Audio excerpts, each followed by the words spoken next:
Robyn Brown breaks silence on Fakeness. Kody's angry attack changes everything.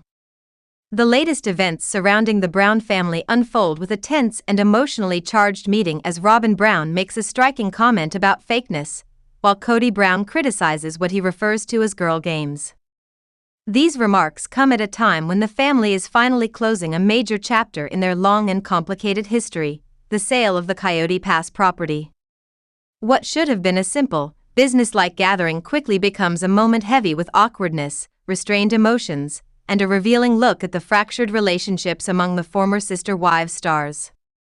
Before the episode airs on Sunday, November 23rd, TLC released a sneak peek showing Kody and Robyn meeting with Meri and Janelle on the land they once dreamed of building a shared, unified family future on.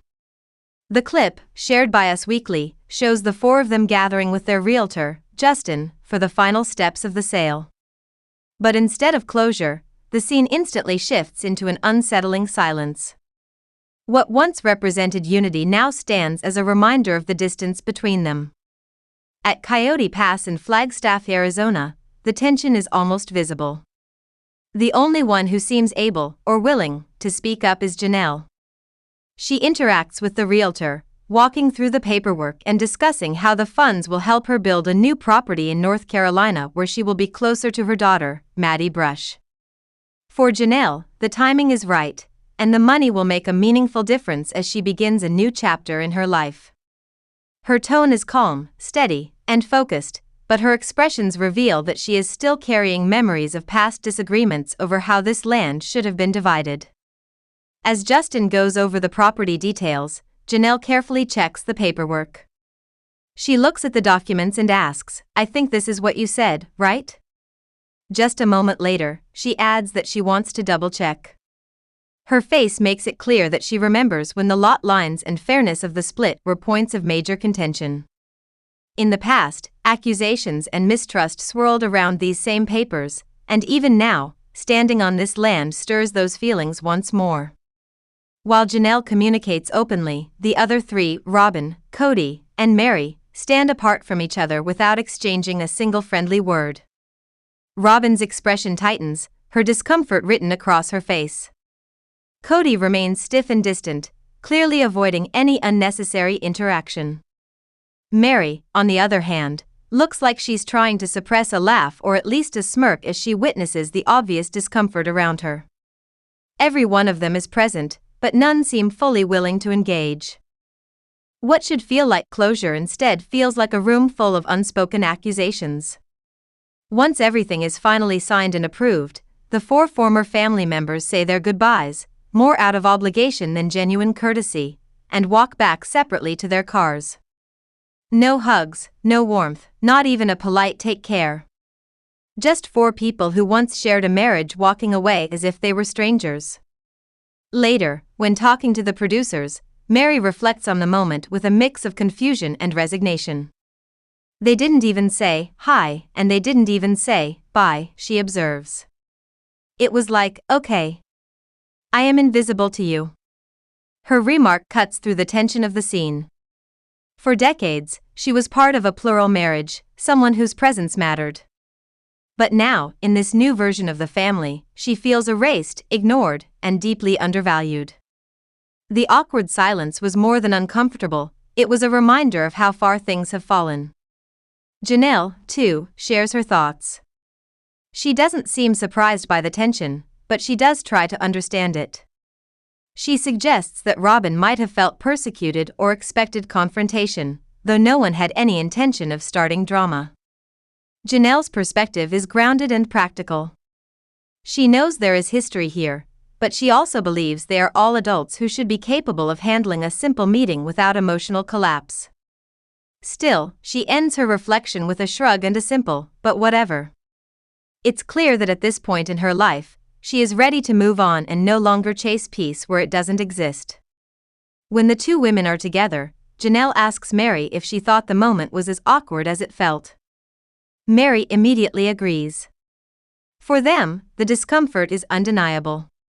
The silence, the lack of acknowledgement, the stiff body language, it all speaks to the deep fractures within the family.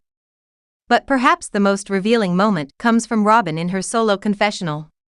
With a firm look and a tone that carries both frustration and exhaustion, she says, "I don't really endorse fakeness." And okay, let's pretend like everything's okay, when it's not. It's a statement that explains her silence but also exposes her emotional struggle. Robyn, for years, has been perceived as guarded, tearful, defensive, or overly sensitive. Her comment shows that she no longer wants to pretend for the cameras or for the family. To her, a simple greeting would have felt dishonest. The wounds are still open, and she refuses to gloss over them. Her remark also shines light on her side of the story. Robyn has often said that she wants peace and unity, but she also feels deeply misunderstood and at times attacked. While the other wives may feel she plays the victim, Robyn feels outnumbered and judged. Her silence at the meeting was her way of refusing to participate in what she sees as forced niceties, something she equates with hypocrisy.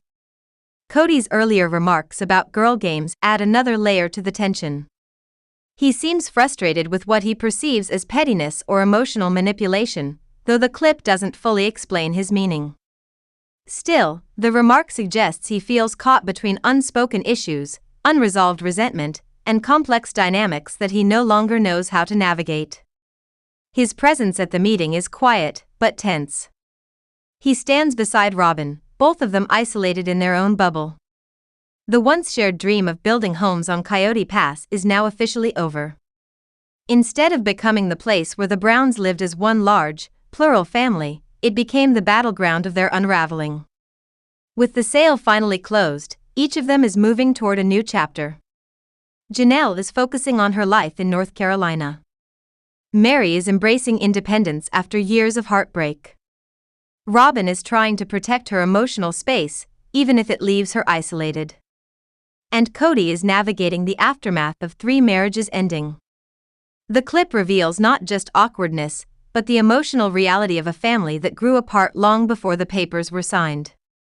What once held hope now holds only memories, some painful, some nostalgic, but all part of a story that has reached its final pages. The once shared dream of building homes on Coyote Pass is now officially over. Instead of becoming the place where the Browns lived as one large, plural family, it became the battleground of their unraveling. With the sale finally closed, each of them is moving toward a new chapter. Janelle is focusing on her life in North Carolina. Meri is embracing independence after years of heartbreak. Robyn is trying to protect her emotional space, even if it leaves her isolated. And Kody is navigating the aftermath of 3 marriages ending. The clip reveals not just awkwardness, but the emotional reality of a family that grew apart long before the papers were signed. What once held hope now holds only memories, some painful, some nostalgic, but all part of a story that has reached its final pages.